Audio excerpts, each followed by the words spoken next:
क्या आपने कभी ऐसा मोबाइल देखा है जो सिर्फ तस्वीरें नहीं खींचता बल्कि आत्मा भी कैद कर लेता है।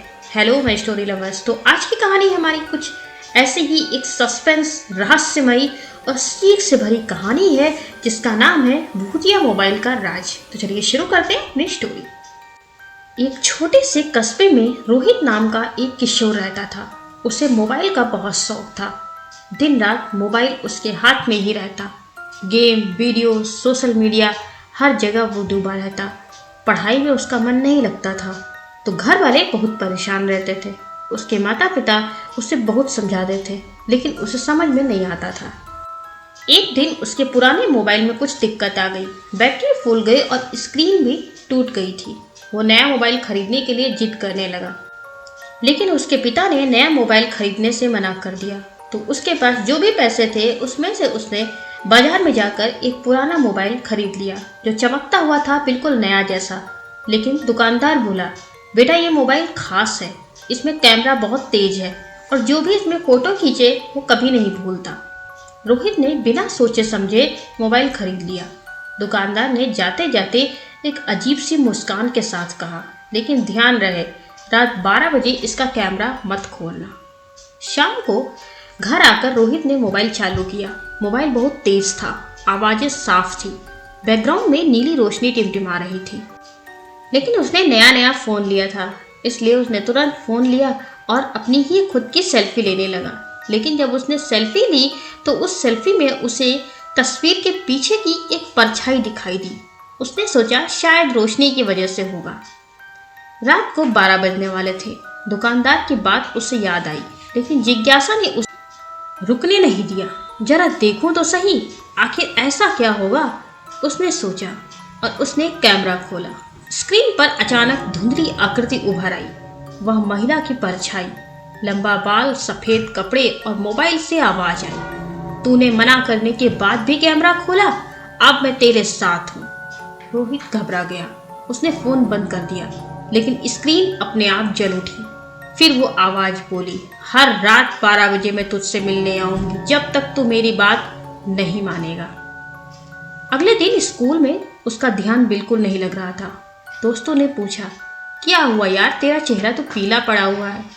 रोहित ने कहा, कल रात मेरे साथ कुछ अजीब हुआ था लेकिन अगर तुमसे बताऊंगा तो तुम लोग हंसोगे। रात को वो फोन को दूर रख कर सोया लेकिन ठीक 12 बजे मोबाइल अपने आप ऑन हो गया और कैमरा खुल गया। स्क्रीन पर वही चेहरा, रोहित। मेरा मोबाइल का असली मालिक कौन है ये पता लगाना होगा वरना तेरा चेहरा भी हमेशा के लिए इसी मोबाइल में कैद हो जाएगा। वो चौंक गया। उसने सोचा शायद ये कोई प्रैंक ऐप होगा लेकिन जब उसने इंटरनेट चलाने की कोशिश की तो नेटवर्क गायब था। फोन में सिर्फ एक वीडियो फोल्डर था, वो था माई स्टोरी। उस फोल्डर में सिर्फ एक वीडियो था जो खुद रिकॉर्ड हो रहा था। उसका चेहरा धीरे धीरे गायब होता जा रहा था। रोहित अगले दिन उसी दुकान पर गया लेकिन वहां वो दुकानदार नहीं था।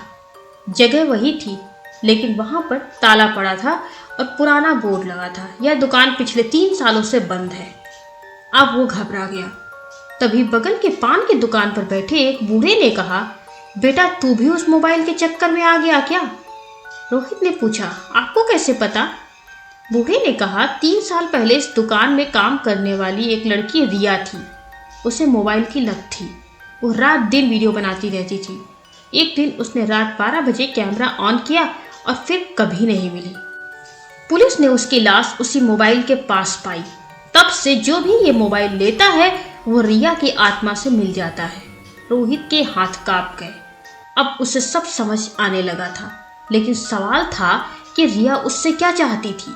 रात को उसने हिम्मत जुटाई और मोबाइल से बोला, रिया अगर तुम यहीं हो तो बताओ तुम्हें क्या चाहिए। रिया का चेहरा स्क्रीन पर दिखाई दिया। उसकी आंखों में आंसू थे। मेरा मोबाइल मेरे पापा को लौटा दो। उन्हें लगा मैं भाग गई थी लेकिन मैं इस मोबाइल में कैद हूँ। जब तक कोई मेरा सच नहीं बताएगा मेरी आत्मा मुक्त नहीं होगी। रोहित ने कहा, तुम्हारे पापा कहाँ रहते हैं? रिया ने पते की एक फोटो स्क्रीन पर दिखाई। अगले दिन रोहित उसी पते पर पहुंचा, एक पुराना मकान, और दरवाजे पर बैठे एक बूढ़े व्यक्ति ने कहा, बेटा तुम्हारे हाथ में जो मोबाइल है वो मेरी बेटी का है, रिया का। रोहित ने कांपते हुए फोन बढ़ा दिया। मोबाइल के अंदर से हल्की सी रोशनी आई, जैसे कोई आत्मा मुक्त हो रही थी। बूढ़े के चेहरे पर आंसू थे और मोबाइल धीरे धीरे बंद हो गया। उस दिन के बाद से मोबाइल कभी चालू नहीं हुआ। रोहित ने उस दिन के बाद मोबाइल का इस्तेमाल सीमित कर दिया। उसे एहसास हुआ कि हर चीज की एक सीमा होती है। तकनीक भी वरदान तभी तक है जब तक उसका सही इस्तेमाल किया जाए। और उसने अपनी डायरी में लिखा कि मोबाइल का इस्तेमाल करो, लेकिन मोबाइल को खुद पर हावी मत होने दो। हर चमकती स्क्रीन में सच्चाई नहीं होती, कभी कभी वो एक अंधेरा भी छुपाए बैठी होती है। सो फ्रेंड्स, इस कहानी में हमें यही संदेश दिया गया है कि मोबाइल हमारी ज़िंदगी को आसान बनाता है, लेकिन अगर हम उस पर निर्भर हो जाएं तो वो हमें ही निगल सकता है। हर तकनीक के पीछे जिम्मेदारी होती है। उपयोग, समय और समझ का संतुलन ही हमें सुरक्षित बनाता है। तो जब भी रोहित का मोबाइल बजता था तो उसे रिया की आवाज़ की याद आती थी।